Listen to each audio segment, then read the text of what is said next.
Good afternoon or good morning, depending on where you're joining us from. And thank you all for joining the first day of our Transit Cost and Project Delivery Symposium. My name is Ramik Abaz, and I'm a policy analyst here at the Eno Center for Transportation. And I'm joined by my colleagues, Brianne Eby, Senior Policy Analyst at Eno, and Paul Lewis, Vice President and Policy Director, as well as my fellow co-authors on our report. Today, we'll be spending the next hour giving you all an overview of our project delivery research program and sharing findings from our report that we published in July of this year, as well as some of the work that is currently underway and forthcoming later this year. As you all know, the Eno Center for Transportation published our flagship report in July of this year, Saving Time and Making Sense, a blueprint for building transit better. This report was a culmination of 18 months of quantitative and qualitative research into the long timelines and high costs of project delivery here in the United States. So to start off, I am going to broadly cover and talk a bit about why we care about costs in the first place. We've seen over the last decade, there's been an increasing scrutiny of transit costs in the United States. As you can see from the sampling of headlines on the screen here, there's been no shortage of coverage of the issue of transit project delivery. And we've seen that independent bloggers and journalists have been covering the costs of projects for some time. Some of you may remember in 2017, the New York Times conducted an expose on staffing, management, and contracting issues on the East Side Access project in New York City, and dubbing it the most expensive mile of subway track on Earth, clocking in at over $3.5 billion per mile. And this work was just one of many pieces that really thrust the issue of project delivery, long costs, and management issues into the spotlight. Since then, there have been a ton of researchers and journalists who've taken a deeper look at costs, both within New York City and beyond, looking at regions across the country. And these investigations have really served as a wake-up call for the transit community to take a hard look at how we plan, how we manage, and how we deliver transit projects. At a time when high-quality transit infrastructure is so critical for economic growth, for ensuring equitable mobility, for making sure that people are able to get to the jobs, services, healthcare, recreation that they need, and of course, making sure that we have the transit systems in place necessary to meet our climate goals in the wake of the climate crisis. It's so important that we are getting the most out of our investments, and that every dollar that we are investing in transit goes as far as it can.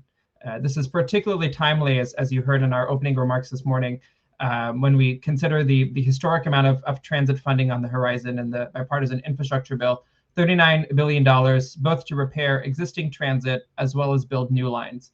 And so with this much funding on the horizon, if we are going to build the level of transit that we need in the regions where we have to build it, it's going to be imperative that we really get to the bottom of our cost and timeline issues here in the United States.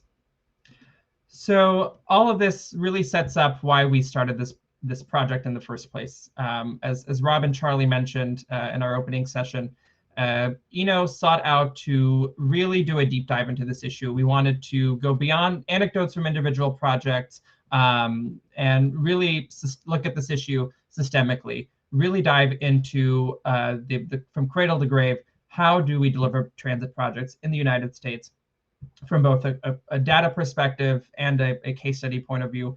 How are we going about this process? How are we making these investments? And how are we handling these projects when they're in the execution stage? So in December of 2019, we kicked off our project delivery research initiative with a meeting of our advisory panel, and we aimed to take a look at data on project delivery, both costs and timelines, as you all may have seen in the database that we have released and continue to update. We aim to understand the key issues and themes. So what are the main cost drivers? What are the main timeline drivers? And what stages of the project delivery process are most prone to cost and timeline issues? Of course, through all of the work and the literature review and the case studies that we conducted, we wanted to develop policy and practice recommendations for all levels of government, including for project sponsors and folks in the private sector as well. We also wanted to build a network of stakeholders, which includes all of you, of course, on the line and watching from home, of folks who either work in the space or who are interested and passionate about transit and project delivery to make sure that we're having a dialogue about how we tackle these issues and what are the best practices that we have to put into place. And last but certainly not least, our goal was to disseminate widely our findings and our best practices. And that is a major reason why we are here for this 4-day symposium, because there's so many regions across the country who are either in the process of delivering major expansions of their existing networks or are building their starter lines for the very first time. And we're working really hard to make sure that our findings are getting into the right hands, and that, again, folks who are delivering these projects and communities across the country are really keeping this top of mind, because it's, again, so important that we get the most out of our money and making sure that we're getting high quality transit infrastructure in as many regions as we can. To briefly recap our methodology, as I mentioned, we have a high-level advisory panel that Charlie and Rob talked about, consisting of experts from academia, from government, and from industry at all levels, who've guided us throughout each step of this process. We started out, of course, with a analysis of construction costs and timelines. We had a database of around 120 projects that has since grown to over 200, and we continue to update with more projects as we do more case studies and expand our reach beyond our original list of countries. During the first phase of this work, we conducted a very deep literature review to get a better read on the cost and timeline drivers that folks in academia have pointed to, and really wrap our heads again around the cradle to grave process of building a transit line. That literature review uncovered a lot of drivers and phases and elements of projects that can influence costs and timelines, which informed the questions that we asked in our regional and country case studies. And I'll list those in just a moment, but those case studies really allowed us to dive deep on a project by project, region by region, and in some cases at a country level, and look at how different organizations approach decision making. How do they staff projects? What are the procurement approaches that are being used? And really gather some interesting evidence on things that folks are doing right and things that regions are implementing successfully, and areas where project sponsors are having challenges. And so when we took the 9 or so case studies that we conducted in the first phase of this work, we developed a series of policy recommendations that we included in our report for all levels of government and for project sponsors, related to governance, to processes, to standards, to really make sure that we are delivering projects as effectively as we can. The last step, of course, is convening stakeholders and disseminating our findings widely to make sure that they're actually put into practice. And you'll see that this is a bit of a feedback loop, because our work does not end with one report. We are continuously revisiting our older recommendations. We are revisiting our database. And as we conduct more case studies, and as we hear from people on the ground and from other researchers who are doing similar work, it's always important that we revisit our initial assumptions, and that we're updating our work to make sure that it's fresh and that it's relevant for the people on the ground. Here on the screen, you'll see the case studies that we conducted. So phase 1 of this work, when we mentioned phase 1 and phase 2, phase 1 of this work refers to the project, the report that we released earlier this year in July, where we conducted 9 case studies that my co-authors Brianne and Paul will get to in a minute. Domestically, we looked at Los Angeles, we looked at Denver, Seattle, and Minneapolis, and we conducted a comparison of highway and transit project delivery in Northern Virginia. We also looked at Madrid, Copenhagen, Paris, and Toronto as part of our international phase in this report. And again, Paul and Brianne will talk about some of the highlights from that international work. The second phase of this project that we'll tease a bit more throughout the symposium is an international governance and decision-making scan. And as part of this work, we are investigating the 10 countries that you'll see on the screen here. And we're updating our database and drawing some recommendations by broadening our focus outside of Western Europe and pulling in evidence and best practices from some of our peer countries abroad. So all of this setup really begs the question, do we have a construction cost and timeline problem here in the United States? And the answer is yes, we do. The United States pays nearly 15% more to build transit than peer countries, according to our database. And this holds true for both primarily at-grade projects as well as primarily tunneled projects. We found that the tunneling premium in the United States in particular is not going in the right direction. If you include many of the tunneled projects that are currently under construction today, but that are not in our database yet because they're not operational, our cost premium would rise to about 123% once those projects are completed. If you include the New York City projects that are outliers and among the most expensive in the world, the cost premium rises to over 250%. So it's very clear that we are paying more across the board for projects, and that premium is particularly acute when we look at the tunneled projects that are underway today. In terms of timelines, we also looked at how long it takes to build a project, and we found that our premium extends to timelines as well. When we're building at grade, we tend to take about 6 months longer on average to build projects. And when we're building underground, that timeline premium increases to over 16 months. When we looked at the data, we found a very strong correlation between timelines and costs, which just reinforces the saying that time is money. And the longer our projects take, the more timeline issues there are, the more opportunities there are for scope changes and for issues to come up to the surface. And those timeline delays can also lead to cost increases as well. So again, Brianne and Paul are going to really cover these 3 buckets that we identified as part of our literature review. As I mentioned, we took a look at each phase of the project delivery process and really grouped some of these cost and timeline drivers into 3 buckets. Governance, so that includes things like the structure of the project the delivering entities, so whether that's a transit agency or an independent delivery vehicle, the staffing capacity, the management structure. We have standards, so things like NFPA 130, which governs fire codes and safety for transit projects, Buy America, all of those things that can influence procurement and the physical design of your stations, and therefore the cost of your stations.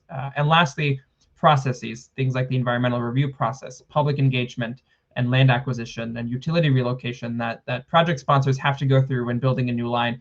And all of these can introduce cost and timeline issues at various points in the project. So I'm going to hand it over to Brianne, who's going to pick up and tell us a bit more about some of these recommendations and findings from our case studies.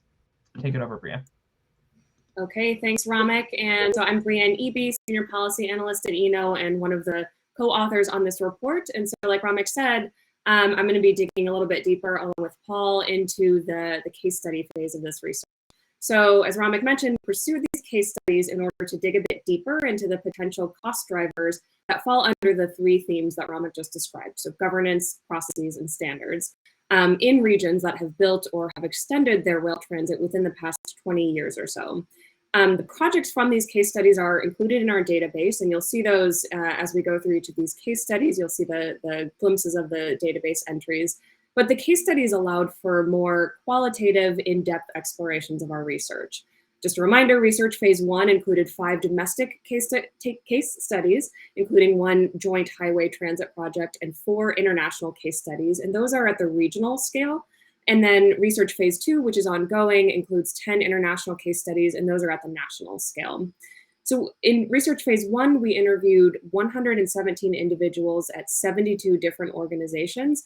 And these folks included people like transit agency project managers, engineers, consultants, researchers, labor representatives, government representatives at the city, state, and federal level, and others. In the case studies, we're defining those as a project or multiple projects that are delivered by an agency or by agencies in a region. And again, these projects open to the public between the years 2000 and 2020.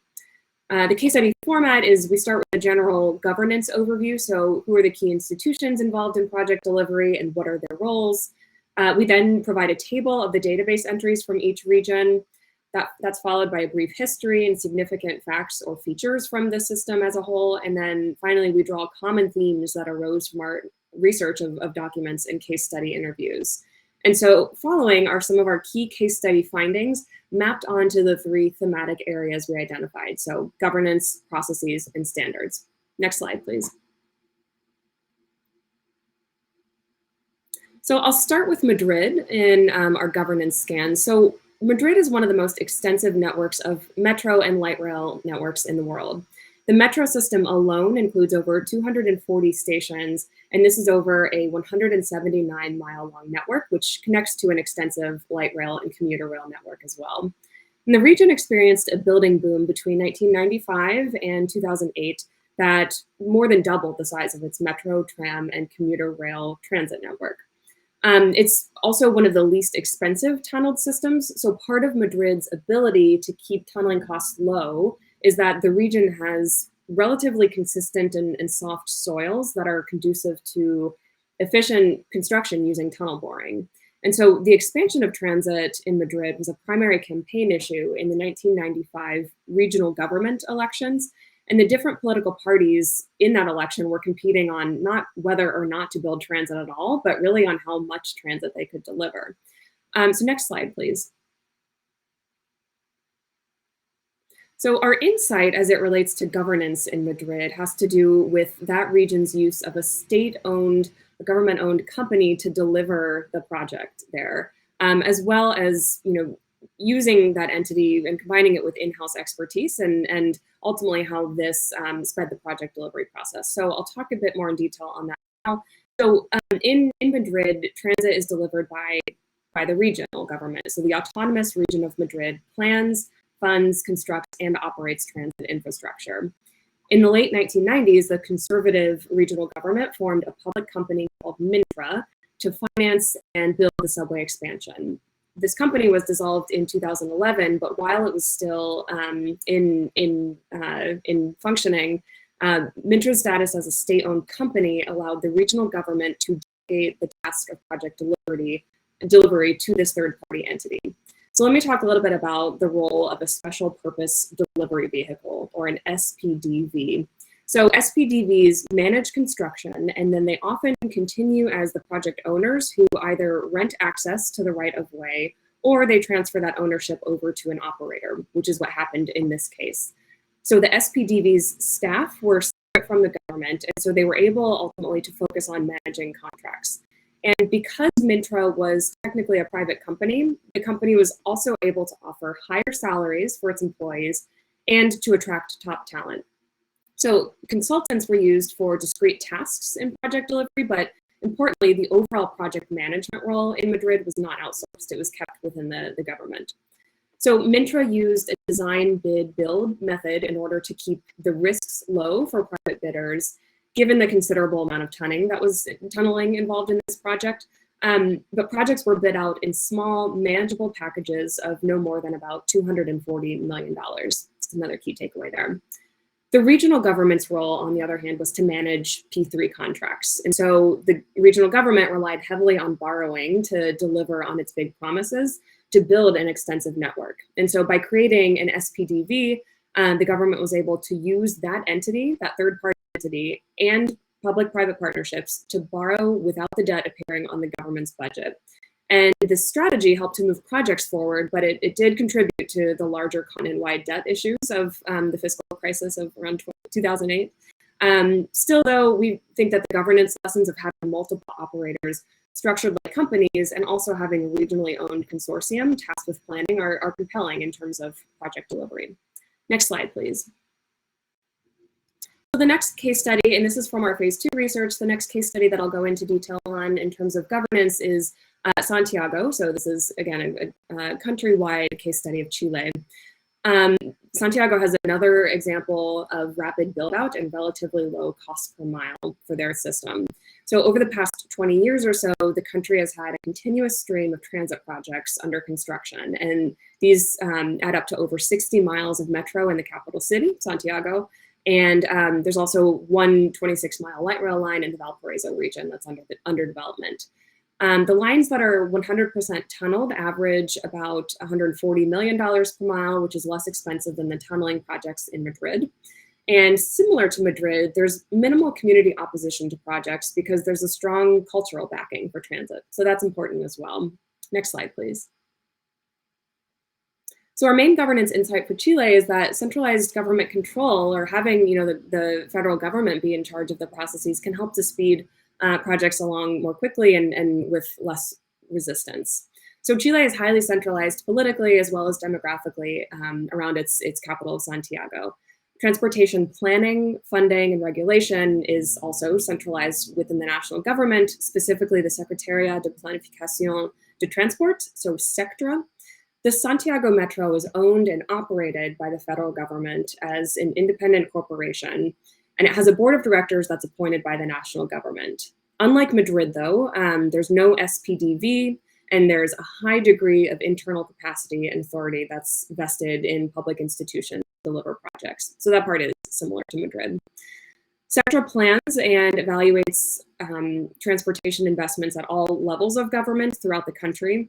And most of the planning for the Santiago Metro happened at the agency, who conferred with Sectra, so with the national government, who then in turn also included the Metro in regional and national plans in order to secure funding. In Chile, there's limited engagement with the public and municipal governments alike, but there's also widespread political support for developing rail transit. So again, minimal pushback against projects. Project management is conducted by in-house staff, and it's procured through design, bid, build contracts that include unit costs for project additions beyond the original scope. Next slide, please. So I'll move on to talking about our processes takeaways here. So Toronto was our one of our main case studies in that regard. Toronto is home to an extensive 48-mile-long subway network that consists of 4 lines serving 75 stations. And the region is currently in the process of constructing 2 new light rail lines that will expand the system by 31 miles and 40 new stations. There's fraught governance in Toronto for delivering transit in the region, and this happens at the province level. And there's also significant political interference. That's another takeaway that we found. Project costs are relatively high there, and they've been rising in part due to station depths. The region has pursued P3s with mixed results, but other factors like speeding up the environmental review process and giving public entities more power over processes like utility relocation and property acquisition have helped somewhat. Next slide, please. So our insight on Toronto is about the environmental review process and some streamlining efforts to help that move more quickly. So something we uncovered in our research across all of our case studies is that many other countries have similar standards in place as ours in the US with respect to environmental protection. So what we focused on instead was how the processes for conducting environmental review in the US may be different and particularly burdensome compared to other places. So Ontario's Transit Project Assessment Process, or TPAP, has allowed transit projects to be exempt from the provincial environmental review assessment and to use their own condensed environmental review process that takes ultimately less than 2 years.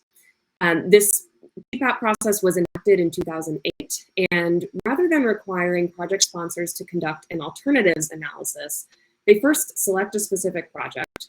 There are guidelines for the early planning phases for that project, but that's ultimately not a part of the TPAP. Unlike in the US, the technical studies, so things like the noise and vibration analyses that are required here in the States, these are not part of the TPAP process, and project sponsors are encouraged rather to coordinate early with regulatory agencies and to determine the need for these types of analyses. An environmental project report is put together by the project sponsor within about 120 days, and then the public has 30 days to review the document and to offer comments and objections to that proposal. The provincial environmental minister then has 35 days to review that feedback and to issue a decision, and all in all, that process takes less than 2 years. Some interviewees for our research felt that this process helps to minimize conflict and to ultimately expedite project approvals. So reforms like this function on the premise that transit is inherently beneficial to the environment when compared to highway projects, and therefore should not be subject to the same lengthy environmental review process. Next slide, please. So the next case study that I'll go into detail on for processes is Los Angeles. So since 1990, the Los Angeles region has invested over $20 billion in construction, and they've built more than 104 miles of rail transit. And currently, they're extending and adding several new lines to the system. So Los Angeles's metro rail system consists of 2 heavy rail subway lines and 4 light rail lines, and these span nearly 100 miles of rail and 93 stations. Next slide, please.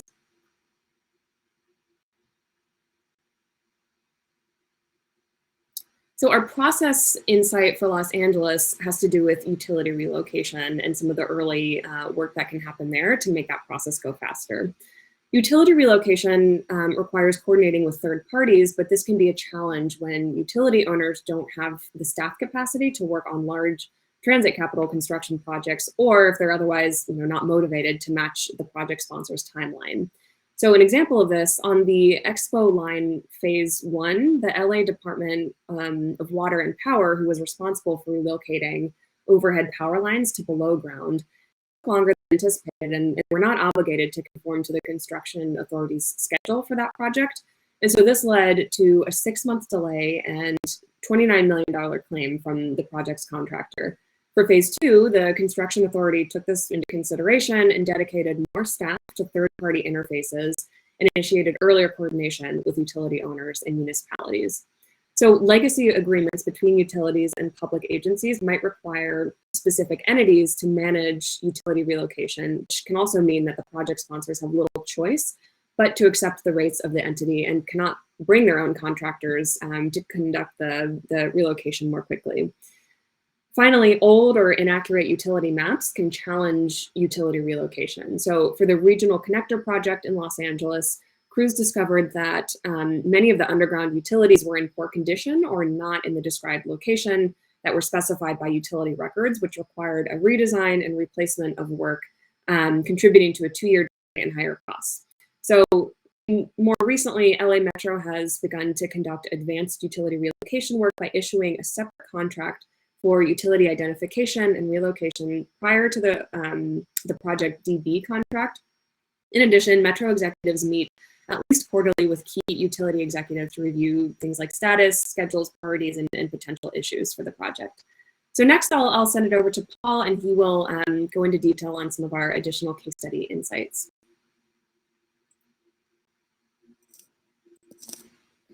All right, thank you, Brianne, and happy to jump in here for the remaining balance of this session. Before we go to Q&A, again, I see some questions coming in the chat and elsewhere. All of this data that we've been going through on the case studies is available for free download on our website. So if you want more data points or you want to be able to click through and see some of the cases that we aren't going through, please feel free to do that. And yes, all the costs, at least the ones that are from other countries, are adjusted for PPP and for inflation. So for those of you kind of following along on these slides. So the case that I want to highlight right now is a really interesting one because we wanted to make a comparison in the US between a highway project and a transit project. And we found a convenient comparison in the Virginia suburbs of DC, where the Virginia DOT built some HOT, high occupancy toll lanes, that opened in 2012 along 14 miles of the roadway. They added 2 lanes in each direction. There are 11 interchanges. It's a public-private partnership, and they were able to complete that at about $150 million per mile. And right nearby on there's the Silver Line extension of the WMATA system, which is a 23-mile extension with 11 stations that goes west of the city. And those 2 phases combined were about $250 million per mile. And so one of our questions is, of course, why was there a discrepancy? I mean, of course, there are some fundamental differences between transit and highways, and the transit line did have significant elevated sections and some tunneled sections as well. But there were those similarities also coming through in the funding packages. And in both cases, those projects were stalled until they decided to use tolls to complete the funding package. So both of these projects use a lot of toll revenue to fund their capital construction. But the key difference that we found, and what we want to highlight here, talks about the staffing on the public side and the support. VDOT, which is the State Department of Transportation, and led the I-495 Hot Lanes project, employs nearly 7,500 professional staff of engineering and procurement and planning staff. They also have an independent P3 office and a mega project office, and they are an institution designed to build large projects. By contrast, the Silver Line was actually not managed by WMATA. The Silver Line was originally managed by Virginia's Department of Rail and Public Transportation, and then eventually transferred over to MWA, the Metropolitan Washington Airports Authority, which also owns the Dulles Toll Road, and therefore was kind of a natural fit for managing the project. But DRPT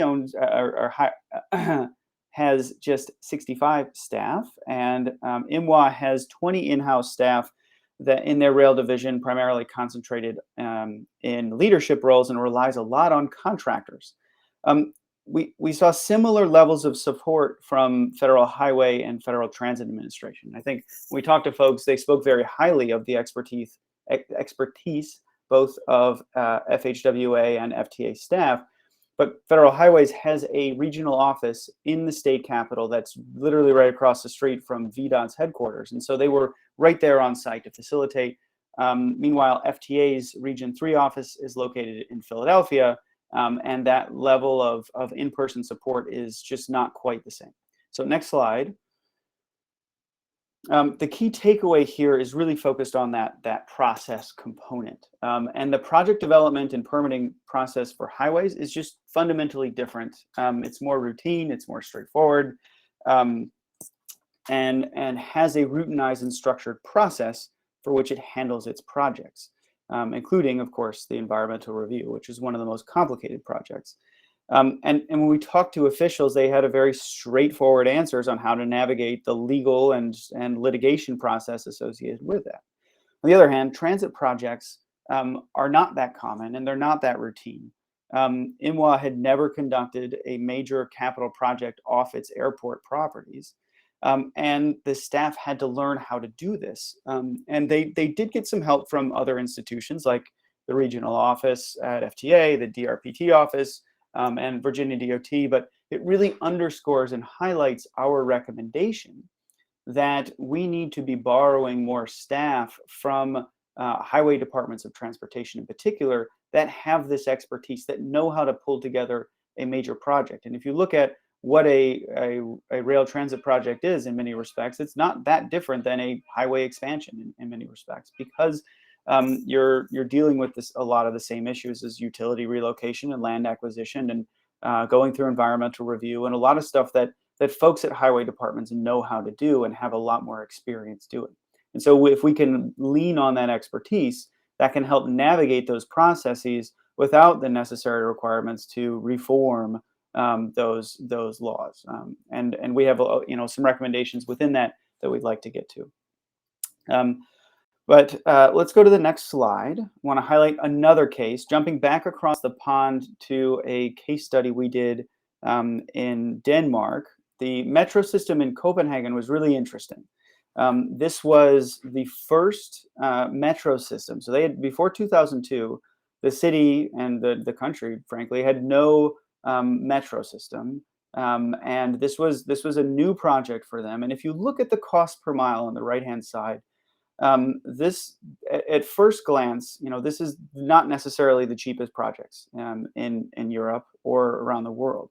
Especially the city ring one was more than $350 million per mile, which is not the cheapest. But if you look at the complexities and the experience that the region had, I think there's some really valuable lessons that I want to touch on a little bit here. First, this project involves tunneling beneath a dense, historic, low-lying city. It's right at the sea level, and so they're under the water table. They're experiencing a lot of challenges with the soils, and so that brought some very unique challenges. And the other thing is that part of the deal to make this happen is that they use value capture to pay for pretty much all of the project, and that was a really interesting way of bringing in land value capture, expanding the city. The story goes is that there was an underutilized military base that the city took over. They developed it. They brought the metro system to it. And then once it was connected to this new metro system, then they sold the land, and they were able to take that land and take the proceeds from that land sale and pay for the system. So it had that really innovative and interesting funding mechanism that helped galvanize a lot of the public support for it. And they built and they spent a lot of time building the institution in which to launch this. And so there was no metro system. They developed a new publicly owned private company that managed this project from the ground up. And then that eventually became Copenhagen Metro, became the operating agency. But at first it was designed to be a builder of transit. So next slide. The real insight that we found and we want to talk about here was their emphasis on standardization. And so this is a new system. They had a blank slate. And so to keep costs down, they opted not to go the customization route, but really try to make things as standard as possible. And so the picture on the left of your screen shows the vehicles. If you notice, there's no driver in them. They are a completely driverless system. It's an off-the-shelf vehicle and technology imported from an Italian manufacturer. The vehicles, it feels more like a airport people mover than it does a major city subway, in part because that was intentional. The trains are only 3 cars long, and while they may sacrifice some capacity of having longer trains, they make up for it because they're fully automated. And these trains come every 100 seconds. And so they're able to not sacrifice that capacity with very, very high frequencies without high operating costs because it's fully automated. The short trains mean small stations. So the stations are only 128 feet long. Compare that to the system here in Wamata with its 8-car trains that are 600 feet long. And so it's much easier to fit these stations into pocket parks and into other places that otherwise would be very challenging in terms of land acquisition and utility relocation. And those stations, those small stations, are all identical in their design, right? They all have very, very similar designs. There's no customizable parts other than some of the paneling. And so on the right-hand side, you see a picture of one of the stations. They all look very similar. The neighborhood or whomever can change the panels and change maybe some of the colors, but the designs are all the same, keeping costs down, keeping things very repetitive. And they also were creative in putting these together. If you see on the roof, there are skylights, and those skylights not only provide a lot of natural light into the station, they also double as ventilation shafts that help them meet high standards for fire safety and fire protection. And so there's a lot of things in here from a standardization standpoint that's really compelling. Next slide. Okay, and so the last case study that I want to talk about before we go into our panel discussion and answer some of the questions that we see coming into the chat is Paris. Paris is a really interesting case in Europe because there are so many projects. So if you look at the list here, almost all these projects not only happened in the last 20 years, but a lot of them have been opened in the last 10 years. Pretty comparable in some respects, cost per mile to some U.S. projects, some more expensive, some a lot less expensive. Some projects are either completely tunneled or not tunneled at all, but a really interesting mix. Some of the things that came out of that case, of course, is that a lot of this is managed at the regional level. The national government devolved a lot of power and funding authority to the regional governments, and so most of these projects are design bid build projects managed by RATP and IDMF, or IDFM, sorry. And except for some of the newer projects that are coming on through this Grand Paris Express that you may have heard about. It's a new program of projects to connect the region that's now been more funded and controlled by the national government through a special delivery vehicle, and we're following that one closely. But when we talk to folks in Paris, they certainly complained a lot about bureaucratic process. They have a very involved community engagement process. They actually have a lot of the same challenges that we have in the United States. But one thing that came across very strongly is that one of the reasons they're able to keep costs and timelines at a reasonable level is that they have very, very strong public sector staff and public sector capacity to manage these complex projects and push them through. And so it was really that was really compelling. But the thing that stood out to us, and we'll go on to the next slide here, actually relates to how the projects were built. One of the things that struck us when we're looking at U.S. projects, and I'll start there first, is that U.S. projects tend to be, especially light rail projects at grade, a lot of them tend to be on freeway right-of-ways or going down freight rail right-of-ways, right? In ways to keep them less complex, to take advantage of existing right-of-way, and to avoid prickly issues that we find with dealing with projects that go through communities. But almost all of the Paris at-grade projects, which they call trams that are basically analogous to the light rail systems we have here, they go along major corridors that are very complicated, but yield better transportation outcomes, right? And so it's not just that Paris is completing projects. I think we have a tendency in the United States to congratulate ourselves from finishing a project, but they were able to completely transform these cities. And take a look at this. COVID didn't allow us to travel, so we use Google Maps a lot. This is a before and after using Street View, and you see on the left-hand side a highway underpass that was going under another boulevard, and on the right-hand side, after they put in the light rail, they filled in those underpasses. They redesigned the street. They took away some space from vehicular traffic. That was kind of a curb-to-curb street redesign, and it yielded substantially better transportation outcomes. And so really wanted to focus on kind of taking the US projects and holding them to a higher standard. It's not enough just to build a transit project, but really what are we trying to build? And so that was a good, interesting takeaway from Paris. And so let's go to the next slide because we're almost out of time for this first little part here. And so I want to transition, and we're not going to take a break. We're going to transition right into this this last section where we're going to ask the question of how do we take the lessons that we've learned from the case studies? And we touched on some, but not all of our case studies. But how do we take these lessons learned and apply them to US projects in the real world? And this is the challenge, not just for the next hour, but really for the next couple of years, as we try to take these recommendations that are coming out of our group and from others around the country and apply them in real life. And so we are going to have a panel discussion. Just a few quick housekeeping notes before we launch into that. After this session, right, where we're going to talk through some questions from a moderator, we're going to talk through some of the Q&As that are coming up here in the chat. We will have networking rooms available via Zoom. And so there are instructions, and you'll be able to find that on the Socio platform, either on the agenda tab or on the networking room feature on the sidebar. So please bring any questions that we weren't able to get to that here in an hour when we start that session at 2:30 Eastern time. After this session, of course, please rate the panel and session. We'd like to get your feedback on that, of course. And then as we're going, I know a lot of you have not been shy. I'm happy to see a lot of questions coming in on the panel on the right-hand side. Keep those coming.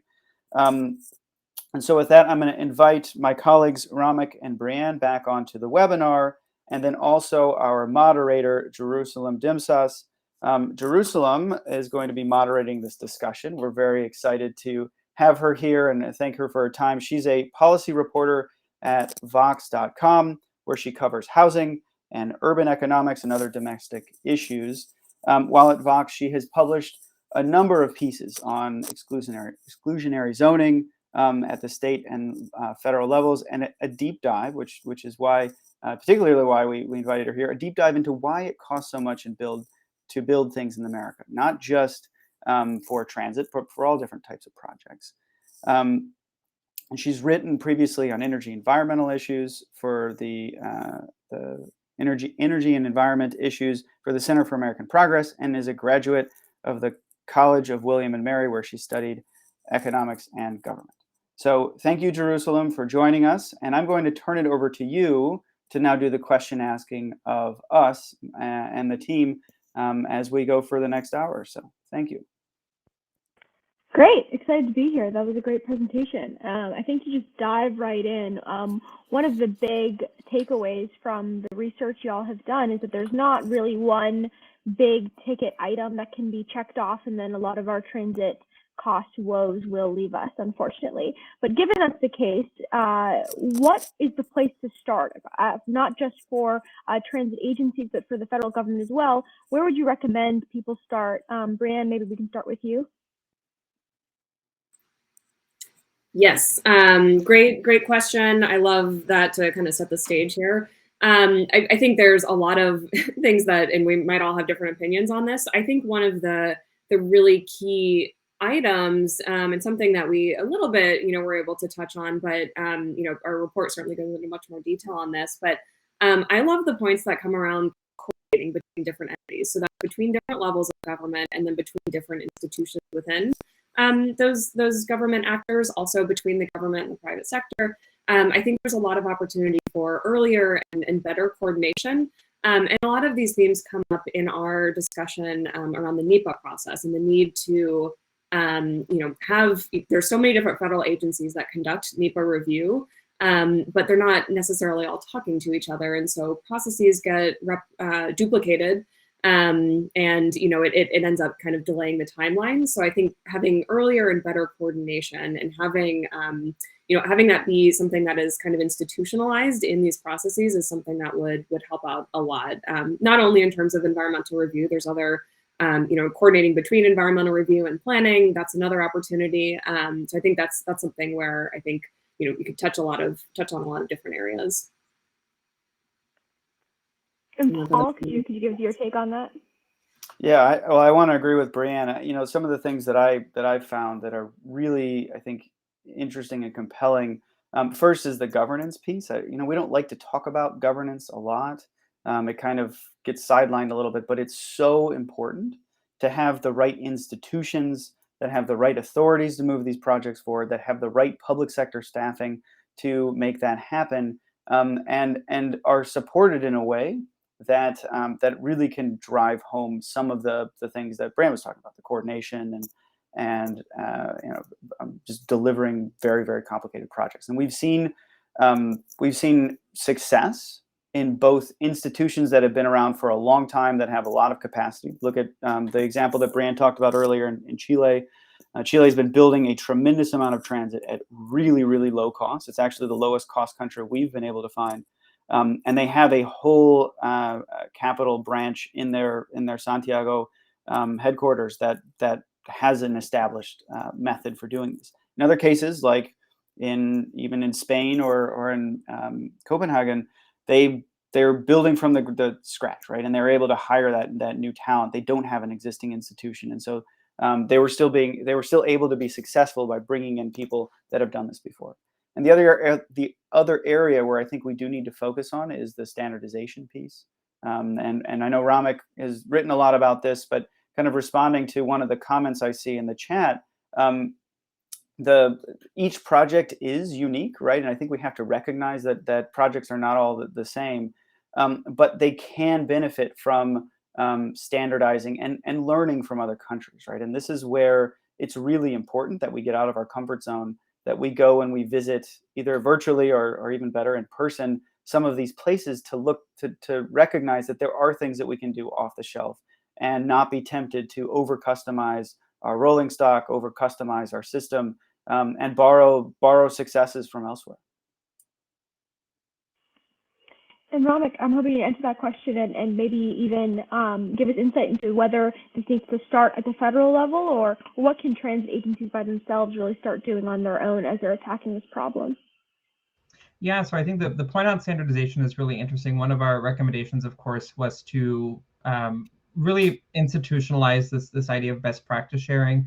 And so, at the federal level, the FTA has an international element where they have trade missions and they do a lot of technology exchange. And I think a lot of that, at least based on our read, was focused on technology and new mobility and service. But I think having, again, really coordinated and institutionalized best practice sharing for project delivery, and having these dialogues with peer agencies, both domestically and abroad, can really go a long way. I think the other point too, and going off of what Paul and Brianna said, on all these pieces, whether it's with governance or permitting, I think when at the very forefront of the project, when you're really examining how are we going to implement this, how are we going to plan this, it's really helpful even just going with the mindset of how can we make sure we're not in our own way. And that's something that we're hearing, and you'll hear on some of the regional panels on Thursday, and especially in places like Austin, where they're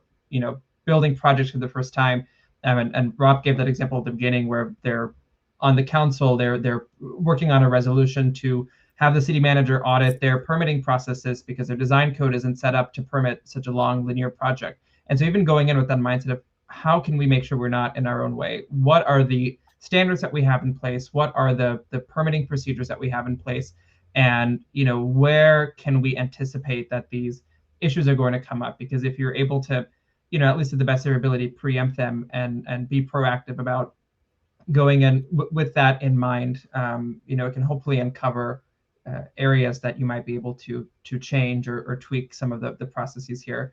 And that last point I'll make too is even just being upfront about knowing that you have to make tough decisions. That's something that we heard a lot from interviewees, right? That, a lot of times we have a lot of pressure and feel this responsibility to try to make everybody happy in the planning phase. And when it comes to making decisions about alignments or work disruption, and all of that, those items that you consider when you're trying to permit a project, sometimes we can drag out the process and try to really make everyone happy, or kick the can down the road when it comes to making tough decisions. And one thing we heard both from interviewees who were reflecting on successful projects and interviewees who were reflecting on projects that had issues were that, there were a lot of questions, whether it was about an alignment or a particular station or a particular contracting approach that we didn't address earlier, and we thought we would be able to address it later on downstream in a project, and those issues just ended up ballooning, and you have to go back in, and it costs a lot more time. And I'm sure we'll talk about this in more detail, but that early, effort to hammer out tough decisions, being upfront with communities about where they can offer input and what elements of the scope can be changed, the disruption, but overall just that mentality at the beginning that we want to make sure that we don't stand in our own way. What are some of the changes that we can make at the outset? That's actually a perfect segue to my next question is, I think that anyone who's spent any time thinking in this space knows the double-edged sword of community engagement. And I think that, while there is significant research that the folks that show up to these types of meetings or that are likely to be in touch with or cognizant of the types of projects that might affect them are likely not representative of the community and are likely to be opposed to change in general. So I guess my question for you is when you look at different case studies of different places, do you have examples of places that did community engagement in ways that the U.S. should emulate? What is the way that we can balance the need, of course, to make sure that there's community input, or at least that the decisions that are being made are representative of the interests of the people on the ground, without creating a ton of choke points that actually slow down the process? I don't know, Paul, maybe you want to take that first. Yeah, sure. It's a great question, and it's one that we really struggled with trying to answer, because we talked to some folks in different countries and different regions, and they felt similarly to the United States, where they're kind of bogged down with the community engagement process, right, in terms of moving things forward, recognizing it's an important thing to do. In other places, they kind of said, yeah, well, we do community engagement, we have a couple public meetings, and then we build the project. And those tend to be countries where there's more of a centralized control. And more political alignment, right? This is particularly true in places like Chile or in Spain, where there is broad political and alignment on both sides of the political spectrum, where they want to build transit. And so the opposition does not seem to be very loud in that sense. So what we landed on in terms of community engagement is that, of course, it's important, and we need to in fact, invest more in it, not just do more community engagement for community engagement's sake, but really reach out to folks and kind of meet them where they are, do different types of community engagement rather than just public hearings, and very importantly, transparently document all of the stuff that comes in, right? So not just do it for its sake, but some of the places that do it most successfully respond to every comment. But at the same time, we have to empower our public agencies at that regional, local level to make tough decisions. And in some cases, tell communities, sorry, but that's out of scope, or we're not able to do that. And so, again, it's making sure we're listening to the people, especially those that need to be heard, but then also taking that into account and balancing it with the needs of the broader project and the project's goals. And it's that latter part that I think we have the most problem with in this country, because we put a huge premium on making everybody happy at the end of the day. And ultimately, we need to be a little bit more balanced in how we do that. I can add on with a couple of examples from our research. Maybe Ramek has some insights too, but I remember from the Copenhagen and the Paris case studies, one of the things that they emphasized was, having like really very specific touch points with people. So like Paul mentioned, it's not just about having a public meeting and, kind of checking a box in that sense, but, like having open houses where people can like come out and really feel and experience the benefits of what these projects are. So in Copenhagen, I remember one of the interviewees talking about, having kind of like a mock-up of what the station design will look like. And all of the stations are, the design, as we talked about, are kind of tailored to local, like at the neighborhood level, to that neighborhood's like pre-existing kind of identity in a way. And so, before in like the early stages of project development, people can see the mock-up and how it like fits in with that pre-existing identity. Yeah, another thing I'll add on too is, one of the things we heard in the European case studies were that, we do a lot of engagement and we consult the public, but the idea that any single community or any single person or organization can single-handedly stall or block a project was unheard of. In very few circumstances, in cases where something is incredibly contentious, how did we hear that happening? But I think your idea, Jerusalem, of just these veto points is really where we struggle.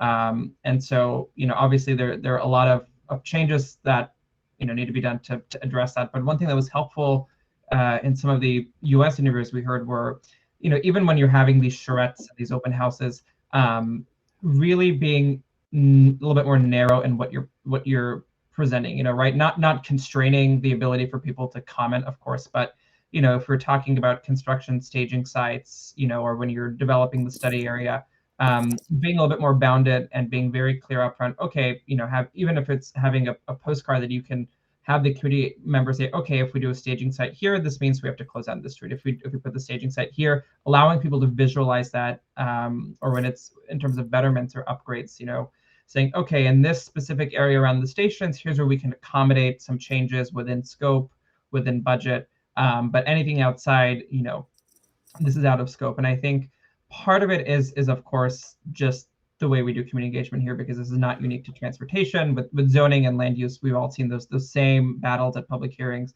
But I think another reason why we struggle so much is just because of the timing and how we build transit. These are often once in a decade projects, and so they become more than just a functional linear line to connect, stations and destinations, but they redevelop the entire neighborhood and entire communities. And so, that's certainly an important thing. But I think that, there's the Christmas tree analogy that so many ornaments get stacked up because people want so much out of these projects because they don't happen often enough. So there's a lot to unpack here. But I think that point about reducing veto points and being just firm with the decision making, because that's something that we didn't see elsewhere. This ability for the engagement process to be a tool to stall projects.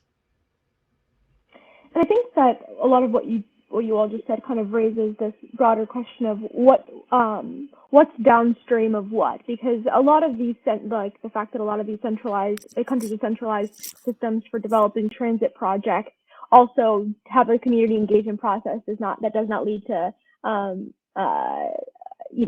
stalled projects for several decades. That seems to be related. If you have a centralized process, people maybe don't feel like they have the ability to just stop something, so they're more willing to engage with the process in a way that's less combative and more conciliatory. So I guess, is that how you all see this? This is, obviously there are some marginal changes that can be made to community engagement, but that the real fix of it is fixing the broader issues around actually being able to deliver quick and relatively cost-efficient transit systems, and then community engagement will flow from that? Or which way does the causal arrow flow in your mind? I think part of it is also where we stick the community engagement in the process, right? I think a lot of times we dump so much of this onto the environmental review process here. And this is what we've heard from a lot of folks that we interviewed, that key decisions about the project and a lot of its specifics get dumped onto the environmental review because they're unresolved before that process. And so in most other places, they do all the planning beforehand. They do a lot of community engagement before you enter the environmental review.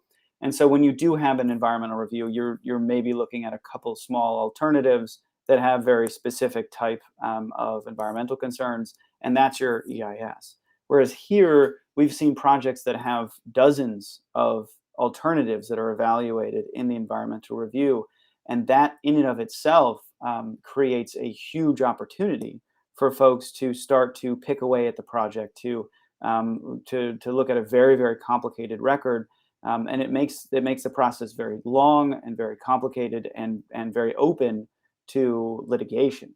And so I think the point that I'm trying to make is that we can and should be putting more of the emphasis of community engagement, of hearing communities out, of making tweaks to the planning part before we enter the environmental review and the design process, and make those agreements and make those scope changes early on, rather than pushing and kicking the can down the road and having it be a problem later. And I think this maybe is a good time to bring up NEPA reform, which is, I think, the third rail of this conversation. So let's dive into it. So in your report, you say that you don't think that NEPA needs to be reformed in order to make necessary changes to improve the process. Can you talk us through what types of things could be done without actual legislative reform? I don't know, Brianne, maybe. Yeah, I'll get started on this. So I think, some of the points that have already come up. So having better coordination earlier on, having a lot of this comes down to staff capacity. So having the institutions that are carrying out the different steps that are involved in NEPA reform have the staffing capacity to do that, I think is so important too. And that's to Paul's highway transit kind of juxtaposition example, how entities that are building highway projects are just kind of so used to the litigation aspect of this, and they're so used to filling out all the forms that are required of NEPA review in a way that, because we're not conducting or constructing, I should say, transit projects as often in the US, we just don't have the staff capacity to, that's needed to support that phase of project development. And so I think, there's an opportunity for maybe some sharing of staff. So anytime that a transit project comes up, borrowing some staff from state Department of Transportation officials that, again, just conduct those types of projects more often. I think that's one opportunity for streamlining. Certainly some of the lessons that came up in the Ontario or Toronto case study, but it happens at the provincial level, and recognizing that, and this is where it's a challenge, because part of the question here too is NEPA the right decision-making vehicle or tool to be assessing climate change? And I think a lot of people would argue that it's not. And the assessments that are embedded within NEPA are not really grappling with, well, is this transit project going to be beneficial to environmental and climate goals in a way that, especially when compared to highway projects. And I think that putting so much of that analysis, making it ask that question is almost too much of a burden. And of course it is important to be sensitive to environmental resources, and that's what the NEPA tool is set up to do. There are some opportunities to make that process go faster, but I think also related is that notion of, should we be asking also this question of climate? And I think the example of Ontario, kind of recognizing that because transit projects are more beneficial for the climate, having a more streamlined process is potentially appropriate there. And if others have thoughts on that as well. Yeah, I'll jump in. Oh, go on, Paul. Well, just to clarify, because not clarify, but just add on to what Brianne was saying, because it's really important. And one of the things that I was surprised is that most other countries have an environmental review process that's very similar to the US, right, in terms of its structure and the things that they're supposed to consider. But what's different is how they approach it and how they go through it. And in that case, it's much more streamlined. In some cases, like in Toronto and other countries, I think a few others, like Spain, is exempted or at least made the rules less for certain types of projects like wind farms and transit projects that are broadly seen as environmentally beneficial. We think that most can get gained, at least in the short term, by really focusing on that coordination and process piece. We do have that recommendation in there that says that we should try exempting some transit projects and giving, it would need a congressional action to allow the secretary to exempt certain transit projects from NEPA, so long as they meet other requirements, so long as they're doing community engagement. I mean, there's some safeguards in there. But it's, I think, really important to do that and then measure it, right? Follow that very closely to see, does it help speed things along, or is exempting NEPA something that actually it's just shifting the problem that's not NEPA elsewhere. And so I think making that exemption could be a really interesting case to help see if NEPA really is the issue in terms of timelines, or is it something else, and how can we still ensure the kind of environmental safeguards that we want to have, but do so in a way that is not necessarily just a stall tactic for a project. And if I can And just then, yeah, thing, go on, Ramek. the alternatives analysis is the final piece that we heard. Lot to say on NEPA across the three of us, but one thing we heard was just this tendency for documents to just grow and grow and grow in size and to essentially be bulletproof legally, because I think the key issue is the environmental review as a means to block projects through litigation. I think that it's particularly acute, at least from what we saw in California with CEQA, which is similar but also different, and who is able to sue and who is able to file suit against a project through CEQA. And I think there are a lot of groups in California and folks we interviewed where they're attempting to revisit state level legislation there. But another point for us to consider is even just guidance or not necessarily legislative, but interpretation on what needs to be part of the alternatives analysis. Because from when you read the statute, what we heard was that, yeah, technically you just need to compare a no build alternative to an alternative that you're proposing, but it's we've seen projects where they have over 24 alignments that are being considered, and those 24 are what you narrow down from the original list of 38. And so this idea of the environmental review documents growing and growing, and that was something that we saw it was attempted to be addressed through one federal decision. And so one of our recommendations was to revisit the intent of one federal decision, but include provisions that actually get to the heart of the problem. There was mixed impressions from what we heard on things like page limits and word counts, but rather focusing on coordination. Where are the bottlenecks? What elements of the statute get interpreted in a way that allows these documents to grow and grow, and the process to just keep going on and on. And if you have a project in the desert and you have 24 pages outlining the impacts to the water resources, as an anecdote we heard, and the conclusion was there is no impact because it's in the desert. But they were so worried that you could use somewhat, there's the ability for that, failure to consider these elements or certain weaknesses in the documents can be exploited. So I think that idea of the bounds of NEPA is something that we recommended. Again, your point was about without legislation, but some kind of executive order to keep in the spirit of what that order was intended to do, but with teeth and bounds that keep those problematic elements in check.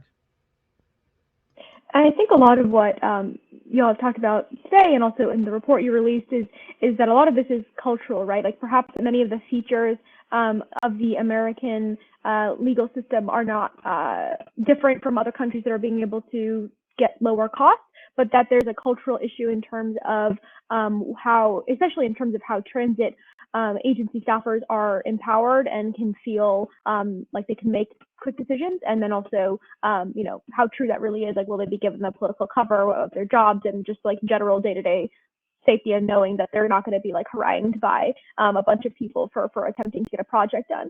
So I guess my question is just how do we actually create that sort of cultural change? Are there models of other countries that have increased the power of their transit agency staffers, or are there case studies where you saw that transit agency staffers had particularly good level of both attunement with the public desires, but also the ability to kind of act when tough decisions need to be made? I guess, what are the common features here, and how do we actually implement that cultural change, and where does it start? So I'll just open that up. I'm not sure who feels comfortable taking that on. Yeah, I can start. One of the compelling stories is when we looked at Madrid. And this is, if you look at the Madrid case from 1995 to 2003 in particular, they built a tremendous amount of tunneled subway system. They expanded their system in a really, really amazing way. And when we talked to folks there and had these interviews, they said one of the interesting things that happened was this project was funded by and governed by the regional government. So Spain has lots of autonomous communities. The autonomous community of Madrid includes the city of Madrid and a bunch of the suburban areas. And the provincial or autonomous government elections in 1995, one of the big issues was building the subway network. There was a lot of promises by the socialist government that they were going to build so many kilometers of subway.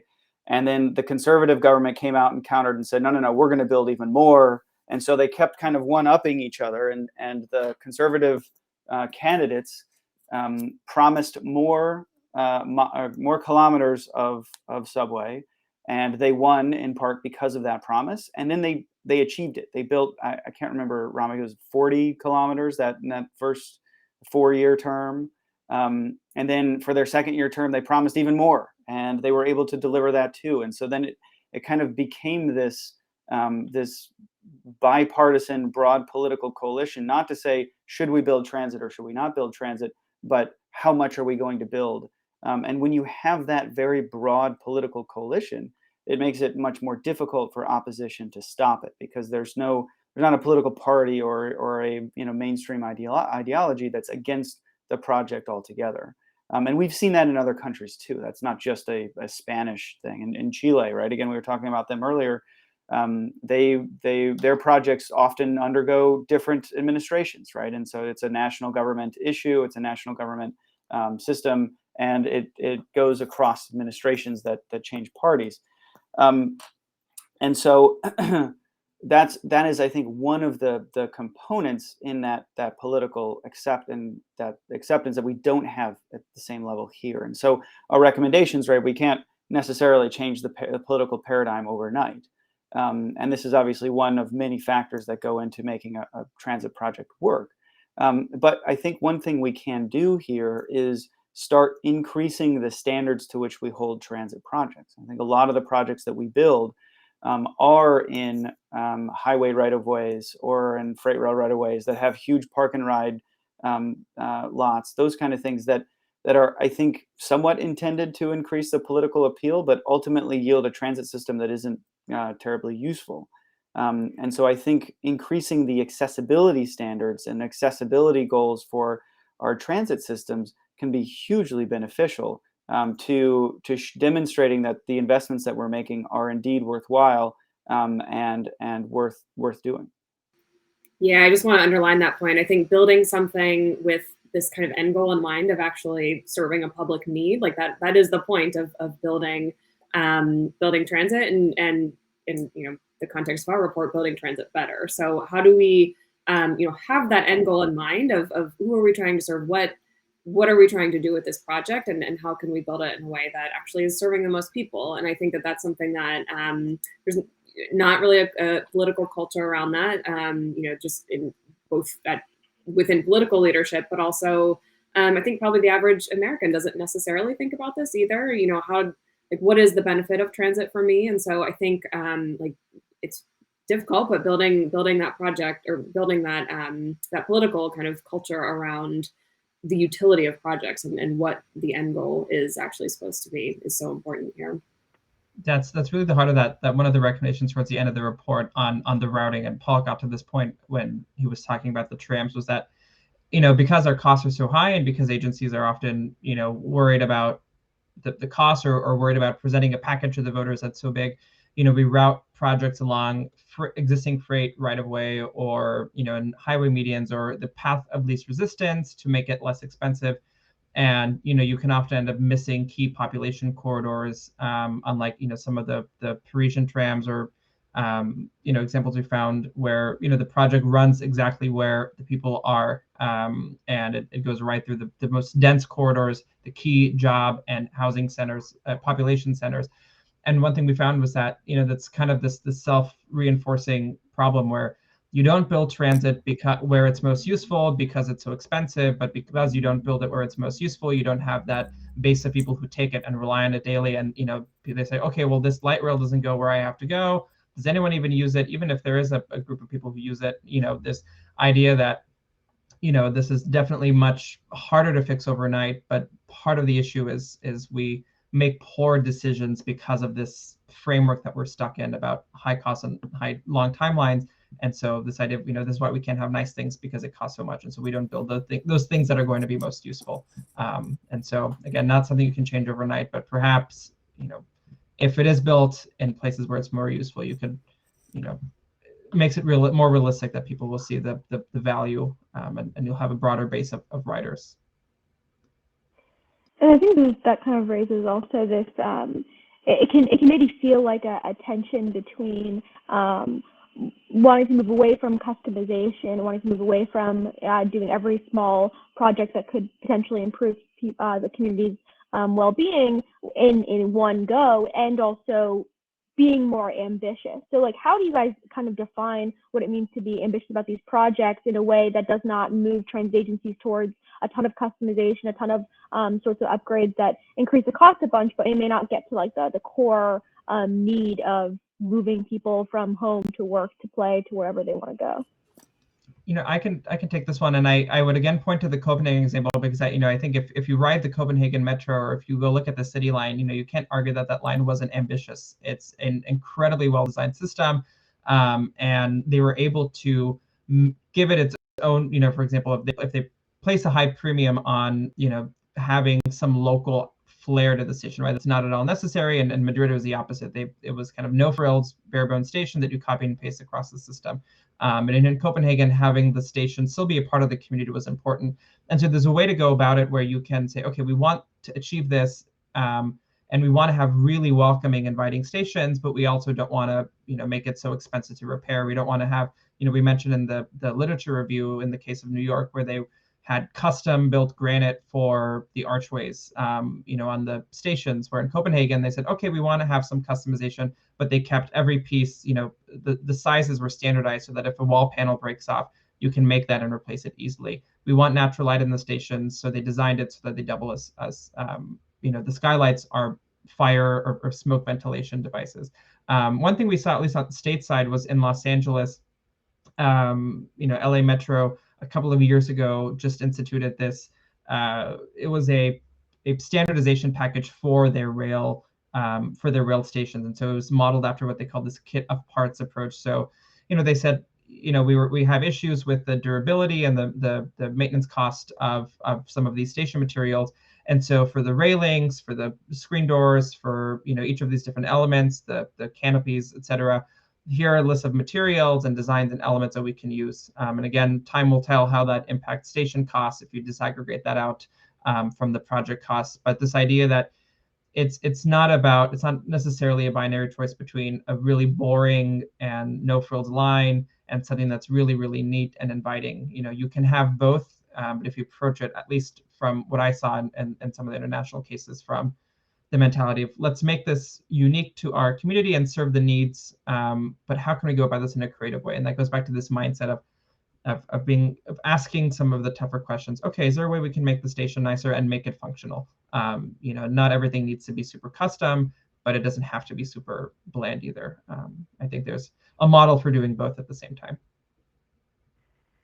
And I think there's this other sort of concept that y'all have brought up a few times now, is a sort of feedback loop problem that we get into, wherein we don't deliver good transit to people. People don't believe that good transit can be developed. When a new project comes up, everyone puts all their hopes and dreams on it, and again is not able to deliver those.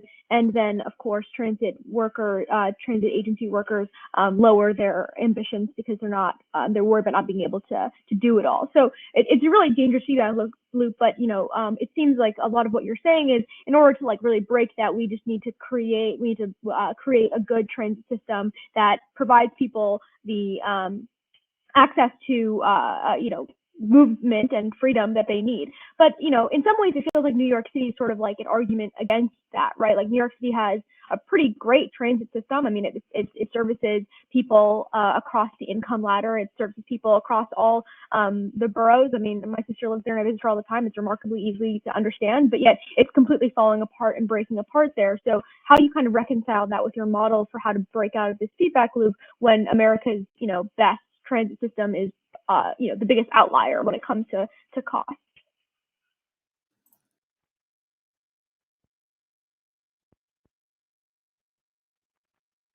Am I frozen? No, I was on mute. I'm sorry. Oh, you're fine. My apologies. It's a really good question, and I think that we were particularly looking at the upfront capital costs associated with building transit, and so in some regions of the world, like they're very good at building things and then not necessarily good at maintaining them, and vice versa. New York seems to have some issues with both, and so I think part of it boils down to institutions.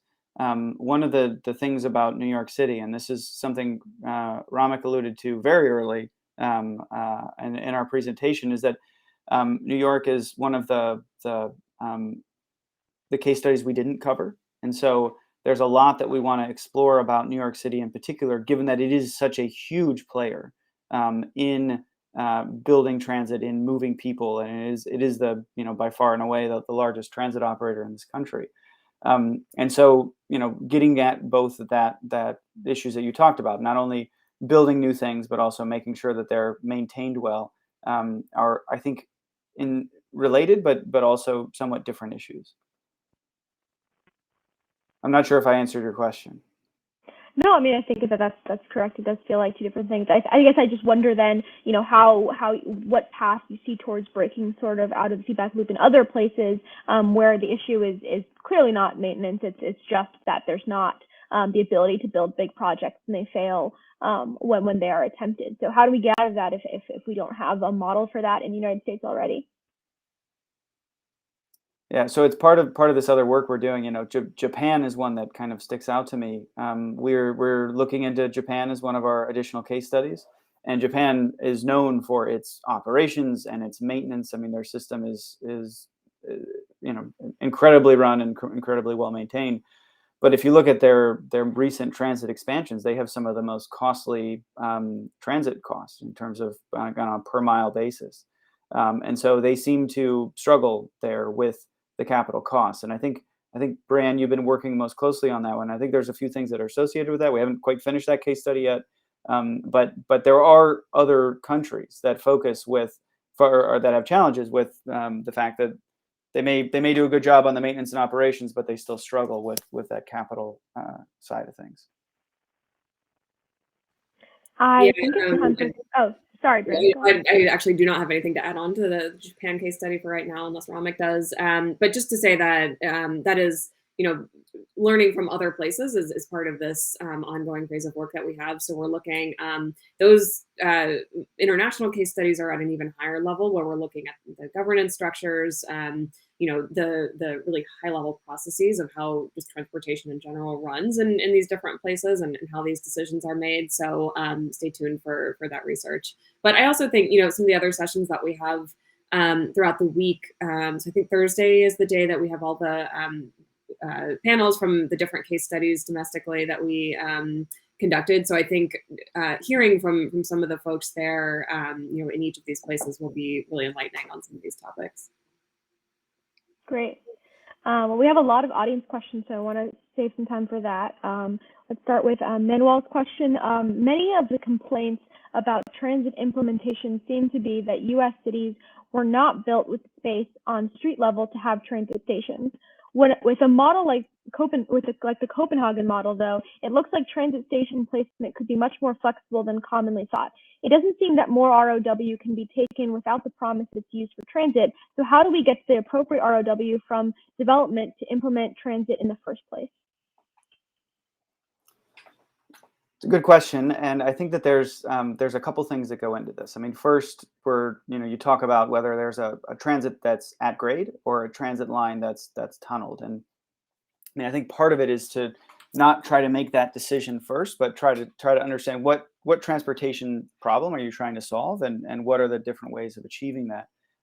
In many cases, the U.S. does have pretty broad streets. There's a lot of I'm sitting here on K Street in downtown DC, and there's 6 lanes of moving traffic and 2 lanes wide of medians, and then a whole lane, 2 more lanes of parking. I mean, there's a lot of space on this one street, and it's in many cases it's not a lack of space, but more a lack of political ability to take that space away from cars in particular. And so, they're attempting to build some bus lanes, and it's been a process here to build a couple bus lanes on a mile-long stretch of K Street. The same kind of thing happens certainly in terms of any light rail, and the stations in particular do take up some space. But I think that there's ways to be creative about that. The tunneling is obviously more expensive, but if that's the right choice, the compelling thing about the Copenhagen case is that the stations are so small, and you can encourage you, if you haven't been there like me, but you've had the ability to go onto Google Maps, check out their system, and you can see where the stations are by these little triangles and trapezoids that are the skylights of their stations. And you can see they fit them into pocket parks or into small areas. And it didn't necessitate taking a lot of right of way. They did have to dig up some parks, and they did have to take some parking away, but it was pretty minimal compared to what it would take for a much larger train system. And they make up that capacity with running automated trains less than every 2 minutes. And then we have a question from Ben Goldman. Have any of your case studies provided examples of the kind of regional coordination you recommend taking place across major administrative boundaries comparable to U.S. state borders?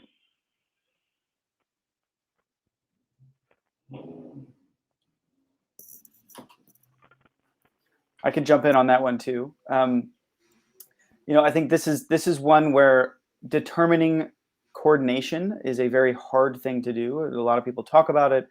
We did hear about a lot more coordination when we were talking to folks in Europe. In particular, those three case studies we did in Europe, and then the one in Canada. They have more open lines of communication. I think some of the issue is not just amongst the top people at the top agencies at the top level of government, but also amongst the local levels. I think there was one anecdote that came out of the Madrid case, where we asked them about tunneling under Madrid, a big historic city with thousands of years of history.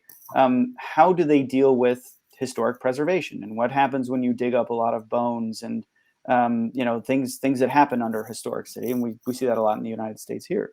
And one of the things that they said is that the project manager for the subway project on this one particular line made it a point to have a coffee every day with the person who was in charge of historic preservation on the project. And so they formed a personal relationship that when there was an issue, there was already an established level of trust, so that they still had to pause the project, they still had to investigate it, they still had to go through the process, but it was done with cooperation on both sides because there was this mutual understanding. And I don't think we do those little things enough.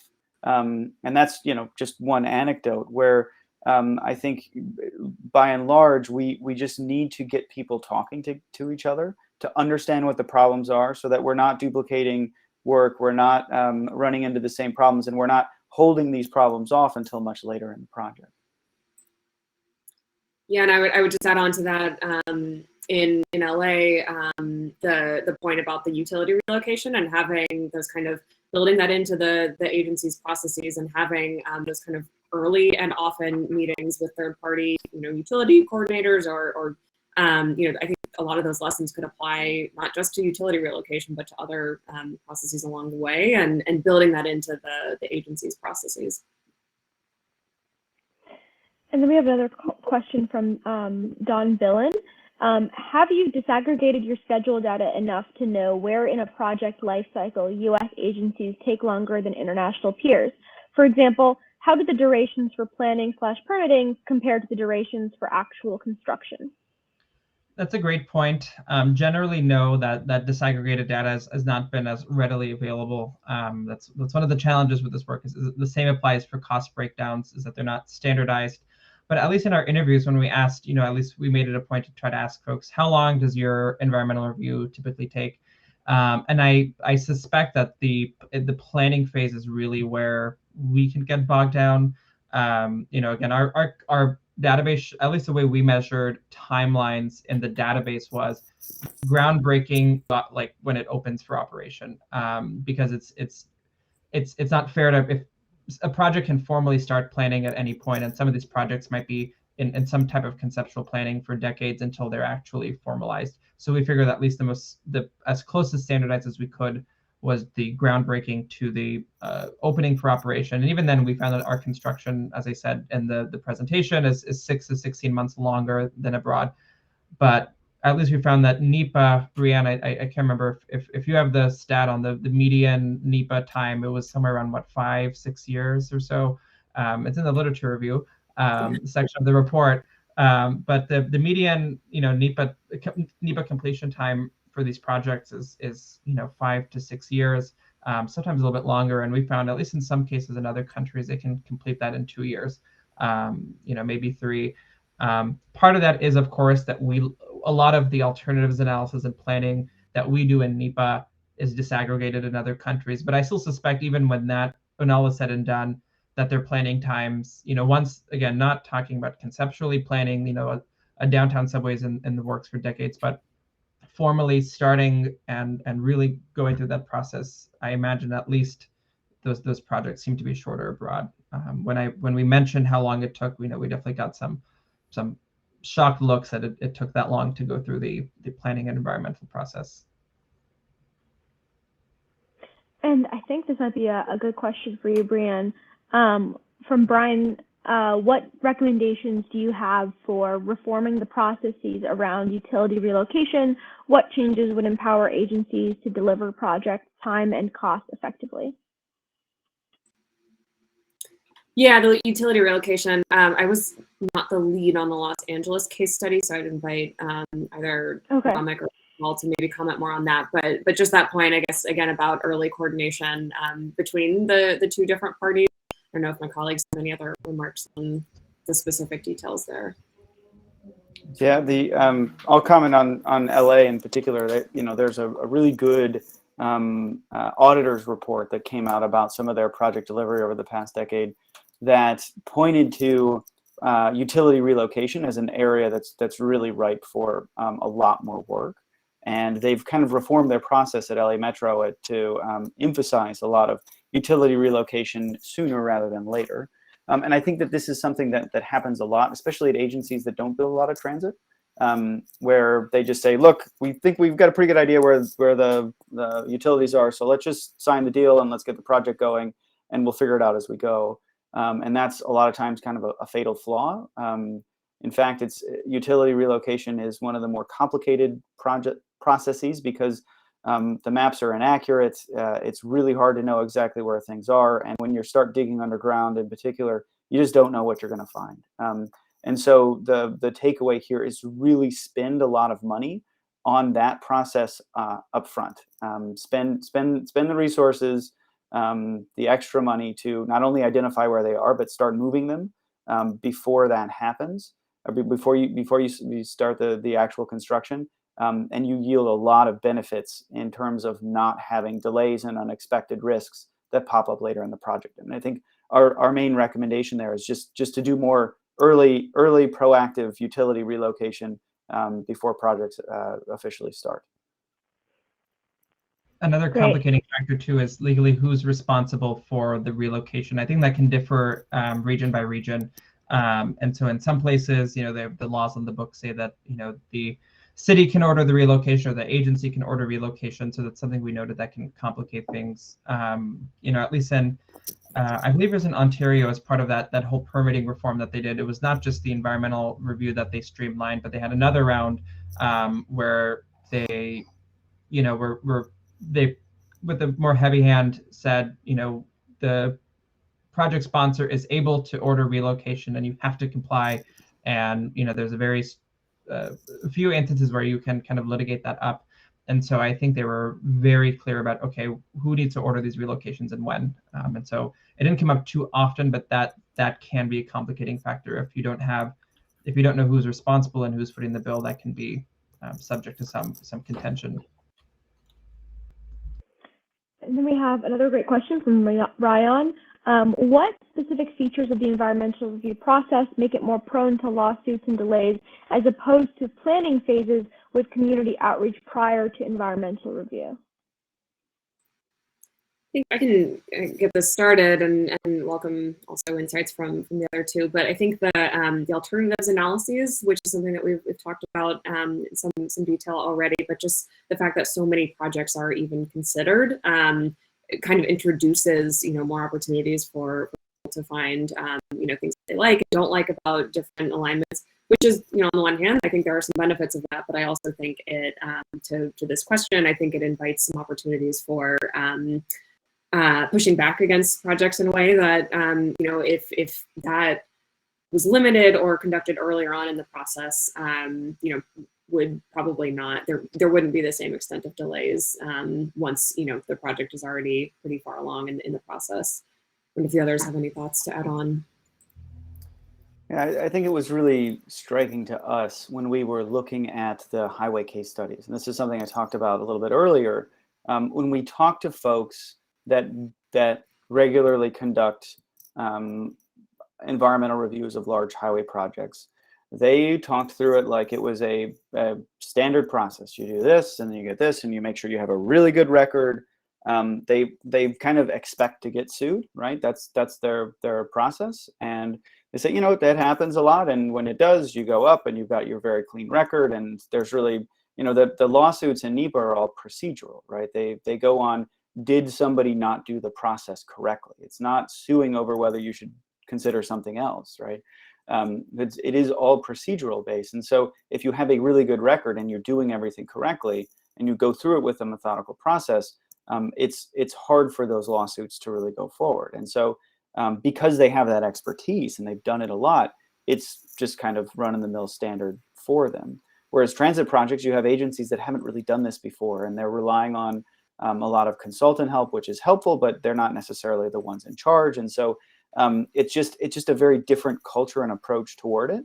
And that's where our recommendation to borrow and lean on expertise from some of these agencies that do a lot of big projects like highway DOTs are going to be really, really important to helping make sure these projects are delineating these projects correctly and efficiently. And I'll give plugs for two of our upcoming sessions, both of which I'll be moderating. Tomorrow, we're talking with Dr. Leah Brooks, who conducted research on her research is a little more focused on highway projects and some of the same issues about developing and delivering highway projects.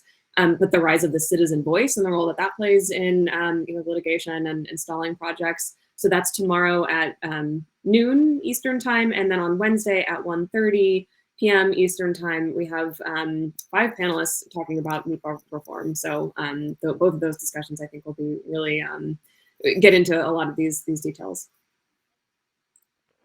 And then we have another question. We have a question from Eric Papetti. How do other countries disentangle the environmental review process and planning process, given that so many decisions around project plans are often contingent on environmental permitting implications, i.e. wetland impact, historic resources, et cetera? I think other countries still have those, and this is the thing that Paul mentioned, is that when we look at Norway and Denmark and Spain, is that they still have an environmental review process that mandates that you look at wetlands and historic resources. I think that the difference is that the alternatives analysis and a lot of the planning work isn't mandated by the environmental law. And so, for example, agencies enter that process having whittled things down either to one alternative in many cases, or Norway was the one instance where there isn't an alternatives analysis that is part of the environmental review process, perhaps not nearly as broad as ours is, but the agency has the authority to go out and come up with their plans and then say, okay, we've narrowed down to this general alignment for this subway line. Maybe we might change a few stations here and there, but we generally have a concrete idea of what this project is going to be. We've assessed the needs. Here's what we're trying to solve. And so now we have an idea that we can submit into the environmental review process. So you evaluate the wetlands and the historic impacts of that alignment. But the planning work is not absorbed in there. I don't know if Brianne or Paul have any other thoughts on from your cases. Great. Okay, I think we have one last question before we have to, I think, turn it off. But from Brian Sankey, the problem of poor alignment decision-making is also tied to the governance issues Ramek mentioned at the beginning. The San Francisco Bay Area is struggling with multiple governance issues. What recommendations do you have for regions working on governance reform? Governance is one of my favorites, and again, it was a finding in here that the governance is so important that really has kind of stood out to us, and it's something we've been talking to a lot of folks about, not just at the federal level, but really it's kind of a regional and local level issue. The factors that are kind of critical to this in terms of governance are: does the agency have the authorities it needs to push a project forward, right? When we talk to folks in other countries about how we move along projects here, they couldn't believe that a public agency would say, yes, we want to move ahead with this, and we're gonna close down the street to do the construction, whatever, and then they would take that permit that agency made, they throw it over the fence and let a whole nother agency at a city DOT or elsewhere go come to some similar agreement on the same exact thing. And they couldn't believe that we'd have such a duplicative process. And so a lot of that is streamlining some of those authorities with one agency that's actually in charge, so that they can actually be in control of their own timeline and their own project. Now, of course, that requires a lot of coordination with those other entities, but that's really important. Another important part is the board of directors, and making sure that the board is representative of all the different entities and agencies involved, so that not only do they feel like they're involved in the project, but also if there is a major delay or if there is a major issue, it's their reputation that could be impacted. And so you're kind of bringing that accountability to the board level. Another thing that's really important is the staffing capacity. Too often in the United States, we have limits in the public sector on who we can hire based on salary caps. And so what ends up happening is that the top level talent stays in the private sector, and the only way that a public agency can access that private sector talent is to hire them as a consultant. And I think consultants perform really important work, and they bring in really important expertise, but pretty consistently abroad, all of the management of these projects is done with public sector staff, not private sector consultants. And so we really think that it's important to enable these public entities, whether it's a department within an existing agency or a new entity, a special purpose delivery vehicle designed to deliver this project, that they have that flexibility to bring on that top level staff. And frankly, the middle managers that are also important to that too. And so those kind of three things together are really critical in terms of governance. And it's something that an agency has to look at, and a region has to look at as they're putting together a project. If they want to keep costs at a reasonable level, starting with governance is going to be critical to making sure that down the road they have a project that they can be in control of. Great. Well, this has been phenomenal. I'm really glad that I got to join you all on this panel. I'm sure there's going to be a lot more great information coming on this week, but I'm just going to turn it over to Paul now to close this out. Yes, thank you, Jerusalem, for moderating the discussion and asking us some really good questions. I know that I still see some questions popping in the chat, which is great. I will say that after this session, I'm going to invite everyone to join us on these networking rooms that we're going to set up. You can join those through the agenda tab of this Socio platform, or there should be something that there's a networking room feature on the sidebar that should come up. And so you'll be able to see that. You should be able to join those networking rooms, and we're going to talk about some of the questions that we didn't get to. And so I think there's some really interesting things that we can talk about today. There's also, I encourage you to look at the agenda. There's a lot of things that have come up that are going to be the main focuses of sessions in the rest of the week. And so save some of these questions for some of those panels too, and make sure you re-ask them and ask different people. I mean, a big part about what we're trying to do with this symposium is make sure that you all have access to the same experts that we did in our research, because they taught us a tremendous amount. And one of the critical ways of moving forward is to expand that knowledge and that network to include folks from around the world.